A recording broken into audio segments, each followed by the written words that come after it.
This presentation is part 2 of my case study on gamification in education, and we'll focus on the evolution of the technology over time from 1986 to 2011 and today.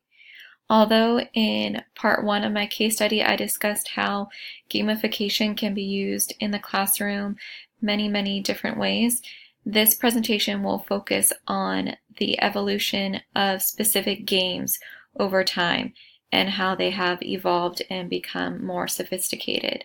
So while not all of these games in this presentation were specifically made for educational purposes or used in a classroom, they will be used to show how gaming has progressed over time. And so in 1986, we see the emergence of children's software, such as Reader Rabbit, Hooked on Phonics, and Carmen Sandiego. So we'll take a look at a screenshot of gameplay of Carmen Sandiego here. And you see how it's very minimal graphics, minimal color.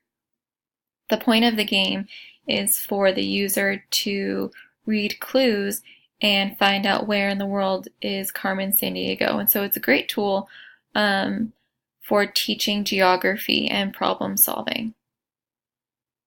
The technology is just not as sophisticated as we are used to seeing, and the options are very few, so the user only has a few options to choose from.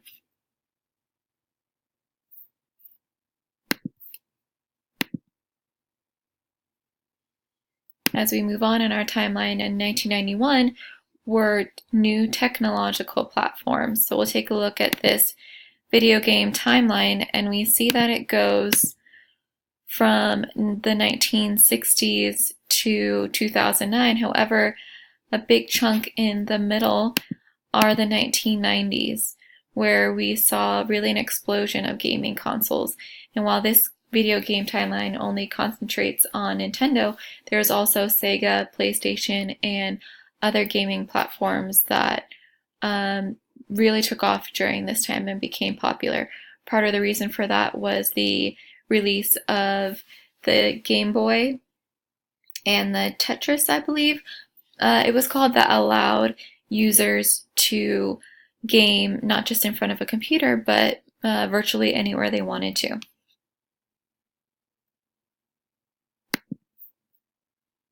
In 1995, we see virtual worlds with user-created content becoming more popular. This allowed the users to experience the world for themselves, have a little bit more control over what was happening in the game. And so we'll take a look at this example from Active Worlds Europe. This is a virtual world of the Titanic. And so it could be used as an educational tool if students are learning about the Titanic, to take a look for themselves about what it looked like. And again, you see the graphics aren't very sophisticated, but the ability to browse around the world was very new and engaging at this time.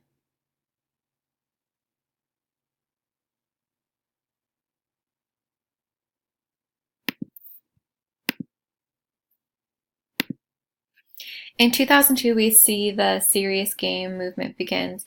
And so this is really where gaming takes off.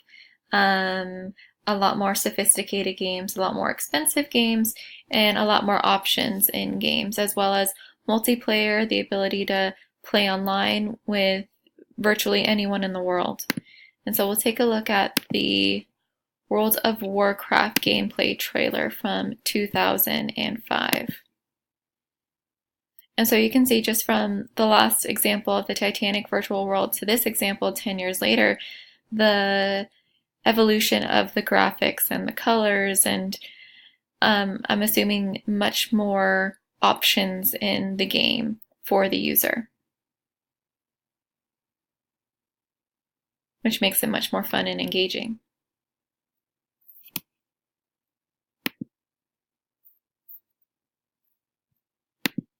And lastly, in 2011, we have gamification informs course design and curriculum. So gamification is not new to education. It has been used for the past 5 years, since 2011, to engage, motivate students. And we'll take a look at this video of how these teachers use gamification and Minecraft in their school. The kids have to think it's fun. Otherwise, what's the point? There's plenty of educational games out there, and frankly, very, very few of them have ever been very satisfying for me. I never wanted to use them in my classroom because it smells like school. Make sure you're using the right material. Make sure you're not using gravel for the parts that are in between the pillars there, because the gravel will fall. Let's check out group 2. Oh, nice. You finished, you're almost done with one of the hardest shapes. Good job. In our research, we started out asking, what can Minecraft teach? As we actually started playtesting with students, we found that that might be the wrong question, and that it's more interesting to ask, how can Minecraft teach? And so these are very passionate teachers. They love gaming themselves. They're very enthusiastic about the topic, and so they took it upon themselves to create curriculum around Minecraft because they knew that it was a game that their students loved. And so again, this presentation took a look at the evolution of the technology, specifically games and how they have progressed over time to be used in gamification and implementing that in our educational system.